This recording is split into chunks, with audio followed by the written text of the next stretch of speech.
Okay, we're going to be bully proofing today, or learning how to bully proof our kids. So we've got one of the judo instructors from the Budokai Judo Club, Ray Litvak here, and he's brought some helpers. There's John in the blue, and this is Luca, right? And Jonathan. They are going to be doing the demonstration for us today, and I warned them that they would find themselves quite fascinating when they were watching themselves in the monitor. So bullying, still a big problem, right? How many kids are being affected by bullying? 20% right now from kindergarten to grade 8. 1 in 5 kids is being bullied.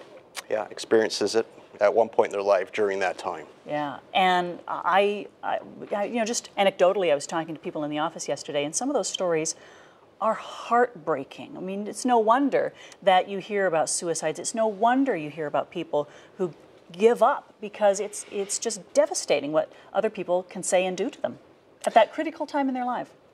It is a very formative time, and it's a sad story. A lot of parents come to us with that story saying their children are being victimized, and they want help. They don't know where to turn. So judo was a way to really help them build confidence, build strength, just feel better about themselves, and become, well, take more control in their lives. And is it about fighting back the bully, or is it about actually creating a sense of strength in yourself so that you're actually less of a victim? Exactly. Bullies tend to focus on victims, easy targets. We want to make kids, well, we want to protect them, and we want them to not be easy targets. And that you do by building up confidence. And again, that comes from judo to a large degree. Okay. What's the main philosophy of judo? Judo means gentle way, but what's beautiful about judo is that size really doesn't matter, because it's all based on leverage. Okay. So the beauty of it is that, worst case scenario, if you're in a situation that you cannot get out of and you have to protect yourself, you're able to use the person's leverage, strength, and power against them to your advantage. So let's demonstrate that, because you've got different sizes of people here today. So I'll step out of the way and you do your thing. Tell me what you're doing. Luca and Jonathan, there's definitely a size difference here, as you can see. Uh-huh. An age difference. And age difference. Okay. What I want to show is there's backwards and forwards throws. Luca's going to throw Jonathan with a backwards throw, just to show you an idea of what happens. And this is Luca, so yes. You might think that he's not as strong because he's a little bit shorter. Go ahead, Luca, do your thing. Backwards throw. Nicely done, my friend. Okay, now what? Now, just to work to the next progression, John weighs 230 pounds. All muscle. Yeah, muscle weighs more than fat. John, you weigh about, Jonathan? 90? Okay. Also, all muscle. All 90 muscle. pounds, okay.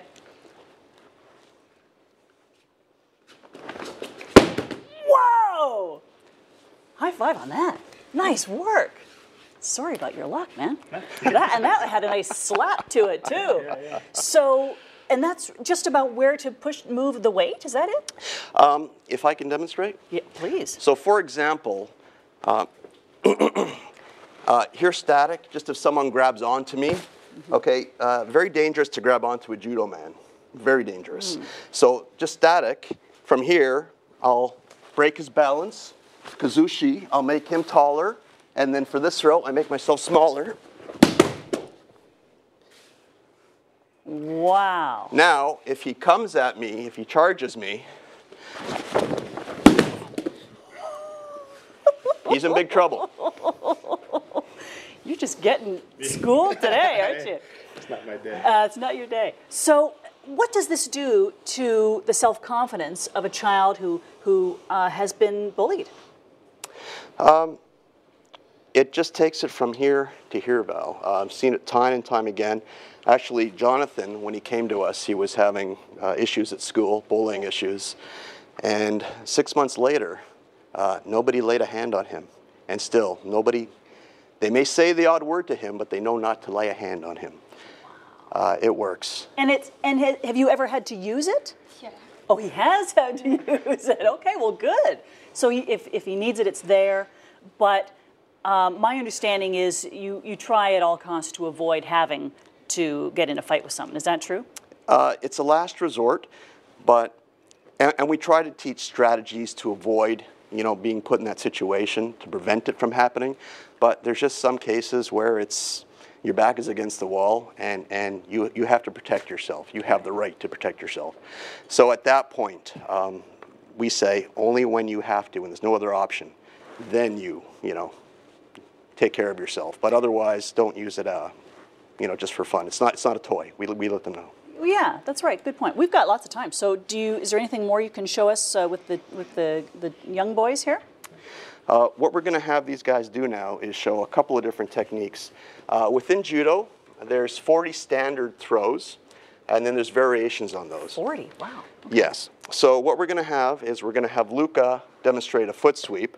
Foot sweeps are very effective, okay? So what foot sweeps do is when the person moves, you catch them. It's almost like when it works, slipping on ice. So Luca, you're going to move Jonathan around. Okay, foot sweep. Foot sweep. Yeah, do a foot sweep. Aha. Good, okay. Okay. Luca, you're going to throw Jonathan now with a one-arm shoulder throw. Okay. And I love that these guys, they know what you mean. You guys been practicing a long time? 2 years. 2 years for Jonathan, Luca? 2 years and a half. 2.5 years. That's great. So how young do you have to be? Can you be? We have students as young as 4 years old. Wow. And we have one participant in the club that's 75. You wouldn't know it, though. Okay. And you wouldn't want to get in a dark alley with that 75-year-old, right? No, he's incredibly fit and incredibly able. So it spans the generations, and by practicing judo on a regular basis, you are, maintaining flexibility, agility, power, strength. All right, come on, Ray. Show me a thing or two. Okay. Should I take my shoes off? Why not? Okay. You can't throw me because I've got a mic pack on. That's my excuse. Well, you're going to throw John. All right. Okay, so I'm going to demonstrate, for example. Just first, you're going to take John. You're going to step to the side, pull him a little, hook his leg, lift it up, and push him back. Oh, really? I'm going to do that? Okay. You're going to do that. And then you're going to let it rip. Okay, so is it? Holding there and Yeah. Left This? foot here. No, other foot, other foot. Yeah, good. Okay, pull him to the side, hook his leg, lift it up, and push him. Yes. He helped me with that. Yellow belt. Thank you. That's great. Wow, okay, so you're a black belt. Yeah. You're a black belt. Yeah. These guys are, explain these colors. He's yellow belt with a half orange. He's pretty close to orange. They go to tournaments, they compete, and depending on how they do, that can help advance their grading. Also attendance and just how well they pick up the throws. And these guys are doing very well most of the time. Well, listen, this is so interesting, and I love that within 6 months, Jonathan, who was having problems at school, suddenly doesn't have those problems anymore, and that's going to continue throughout his entire life, right? He's going to be a leader and a person of strength, and it just changes your attitude on life. He holds himself differently than when he first came in. He walks straighter. He just has a different, more positive demeanor to him. Thank you guys so much. Really appreciate it. And the website is? It's http://budokaijudoclub.ca. Right on.